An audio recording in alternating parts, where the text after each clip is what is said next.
Ito yan. Kailangan nyo maligtas, kailangan nyo sumakay sa bangka na pinagawa ng Diyos. Halina kayo. Anong sabi ng mga tao? Noah, nasisira ka na ng bait. Paano babaha? At saka nagawa ka ng bangka sa ibabaw pa ng bundok at sa ibabaw ng tuktok ng puno. Tapos nasa ng tubig, sabi ng mga tao, nasisira ka na ng bait. May toyo ka, Noah. Pero si Noah, hindi nagpatinag kasi kinausap siya ng anghel ng Diyos. Parang kagaya nito. Lumitaw sa kanilang kalagitnaan ang isang anghel na nagsabing, magdudulot ng malaking kagalakan sa lahat ng tao. At sabi niya, darating ang magandang balita at ipapanganak sa inyong kalagitnaan ang isang sanggol na lalaki na magdudulot ng malaking kagalakan. Siya ay si Kristong Jesus na ating Panginoon. Pero mga tao ay maniwala. Diba ngayon?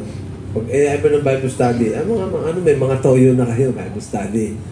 Bible, may toyo kayo. Panahon ni Noah, ganun din.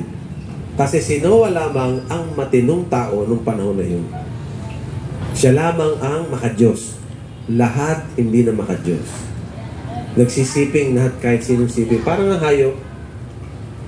Di ba ang hayop, pagsipingin mo, kapatid sa kapatid, di ba, pwede magnanay, magtatay, di ba?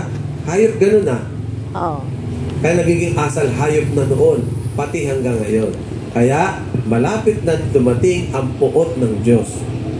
Kaya nga ngayon, itong panahon na ito, ay maalwan pa ang Diyos. Napakabait ng Diyos. Kaya nga, habang may panahon pa, manumbalik sa Diyos.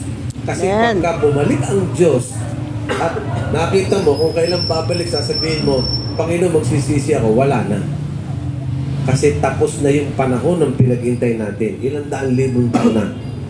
Thousand years na ang nakalipas nung ipinanganak si Jesucristo. At alam niyo ba nangyari sa baha? Sige, pag ano nyo sa bahay, mag-YouTube kayo. Noah, nakita ninyo, talagang nalunod ang lahat ng nilikha ng Diyos.